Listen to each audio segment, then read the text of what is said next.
It's been a strange season, colder and much wetter than I expected. We're still in a pattern of 1 to 3 days of sun followed by about a week of rain. It's rained so much in my area that some of the crops had to be resown, with the weather just beating the first seedlings of corn and soybeans to death. The cold, wet weather has been good for the fungi, though.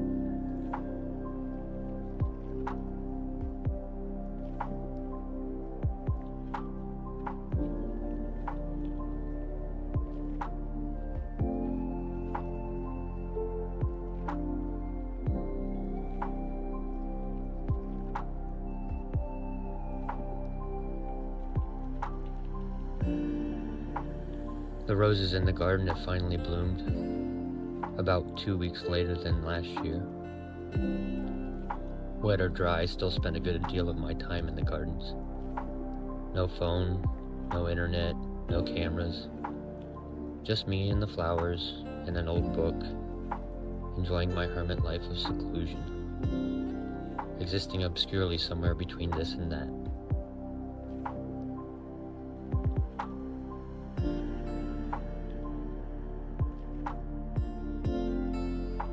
The comings and goings of the outside world have no meaning here. Nothing from the outside can get in. Sometimes it feels like I can't get out either.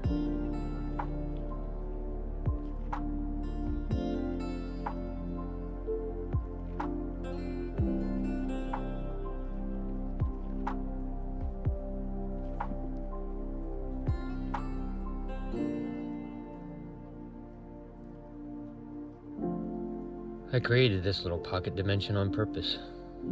It took decades to make it what it is now, and it's still growing, changing, often of its own accord. Still, as enchanted as it is, it's not my favorite place to be. It just happens to be one that requires a lot of time and patience, and in turn, it teaches you about the meaning of time and patience, offers you insights and perspectives on what really matters in life. And it offers you a metaphysical energy unlike any other that allows you to see the world and all that's in it differently.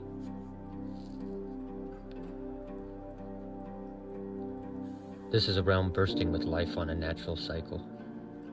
A place where countless different influences, dreams, ideas, and notions linger in the air like wisps of smoke, sometimes taking the shape of things that are just slightly left of real.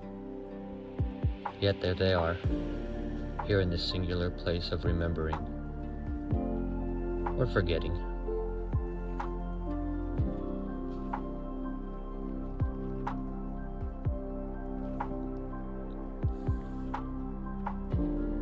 I like bringing old books here to read until I fall into that place between sleep and awake and the sun-dappled nexus of all that I have ever been.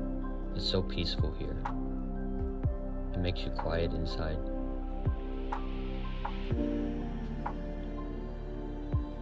Sometimes when I'm creating here, I feel like a spider weaving a web, spinning threads of this and that, nudging time, events, influences, and energies. I push and pull things far beyond this place, set them on different paths, in different directions, control conversations and narratives, change things. I have the power to create stories, make enemies into friends, friends into enemies, put words to how others feel but never speak aloud, allow others to live vicariously through my creations. I can see how one slight nudge here or there can change the outcomes of entire futures, and I admittedly get a giggle out of causing wrinkles in time.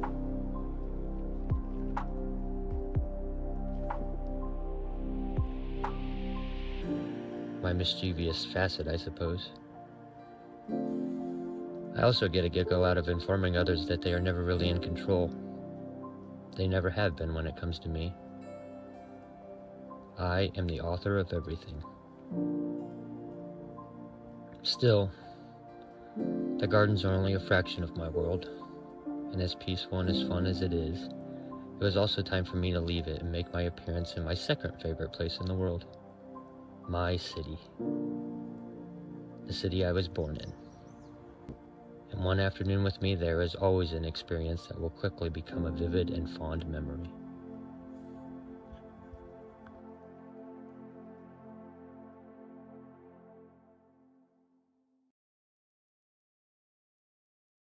Like the gardens, my city is packed full of hidden gems and secret places. It also has an incredibly rich history dating back to long before white settlers came into the area after crossing the Appalachians. As with all of my travels across the country over the past couple of years, my best friend, who is also my baby sister, wanted to accompany me for my day out of my alternate universe of the gardens. Our first stop was to a home that was once the dwelling of a secret society. The Daughters of America was a secret society and anti-immigration group. They were also a women's auxiliary of the Junior Order of United American Mechanics fraternal organization. Julia T. Roth, National Secretary, proposed for a fraternal retirement home, which the Daughters endorsed in 1920.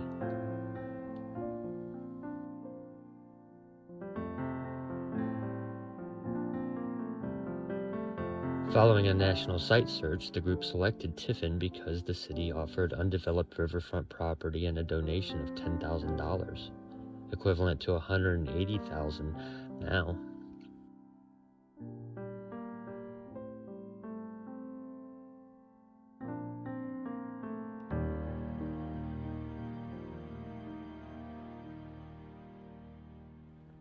The location was also just across the Sandusky River from their orphanage, built in 1896.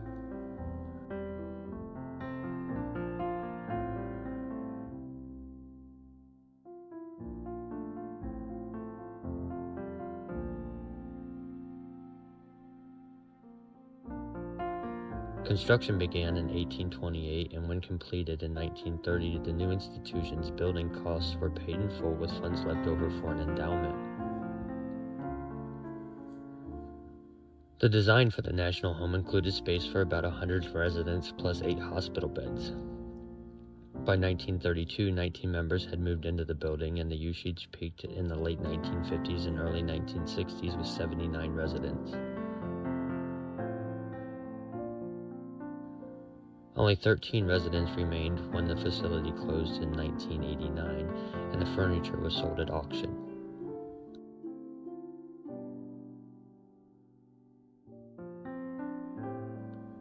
A 9-hole town and country golf course took over the estate in 1995, using the first floor as a clubhouse and pro shop.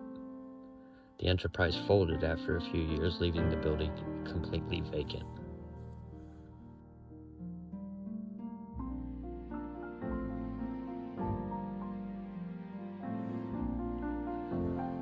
Today, no one is sure if the secret society that once operated here still exists. If they do exist, they have emphasized the secret in secret societies.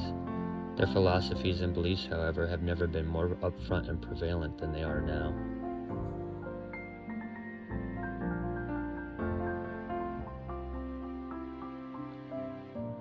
We had a wonderful and often hilarious chat with one of the longtime residents of the home who told us some of its history, stories of it being haunted, and many of the rooms no longer accessible, like the full-size stage in the basement, where they used to host ballet lessons and put on plays for the kids in the orphanage.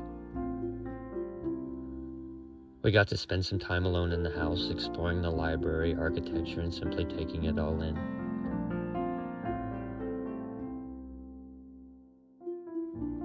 I think we'll visit here again in the future.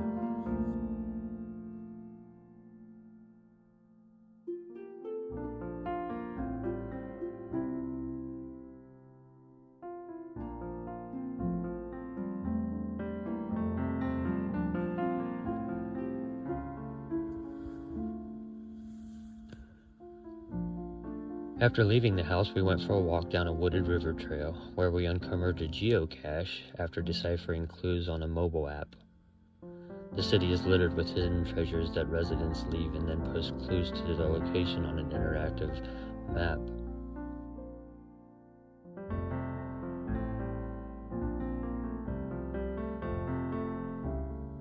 After finding our hidden treasure, we made our way to the historical district, which is my favorite part of the city, and where I can be found almost every time I visit there.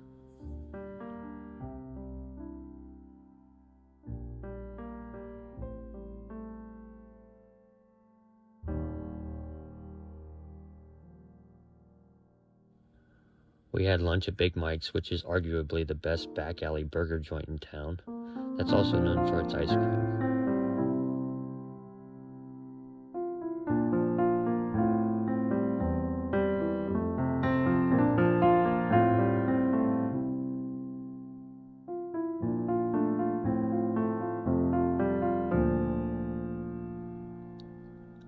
We walked around downtown, stopped at Pan Am bookstore where my sister purchased a beautifully embossed copy of The Secret Garden that I hope she'll let me borrow after she finishes reading it. We swap books for our individual libraries sometimes. She still has my copy of The Never-Ending Story, which she is a little over halfway through now. Spoiler alert, the book is nothing like the movie was.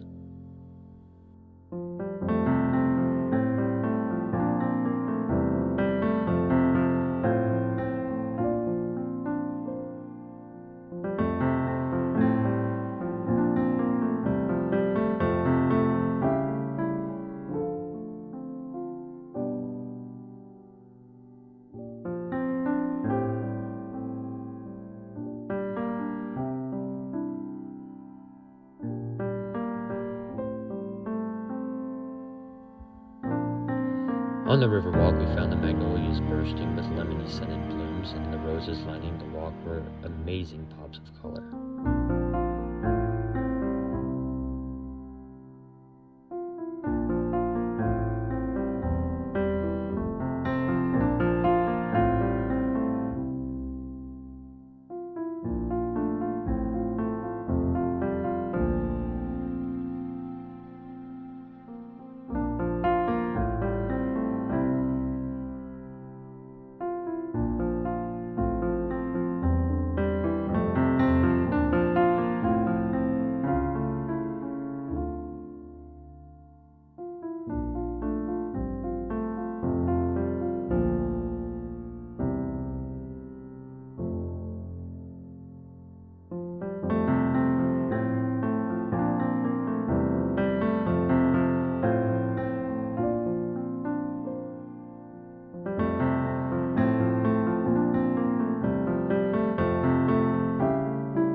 We experienced all of this and more in the span of a few hours, and would have stayed longer if we could have.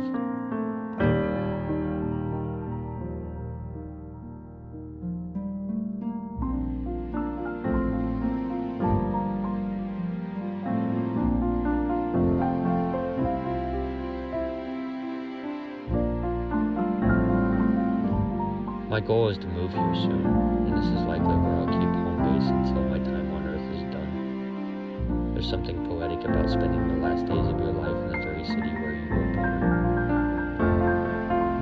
But before that happens, I intend to have many more adventures, traveling across the country and filming it all to share here.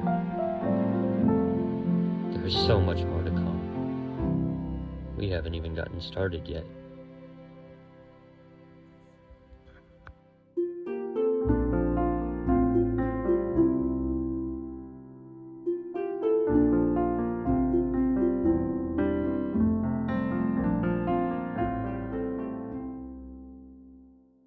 What do you want from me? Why don't you run from me?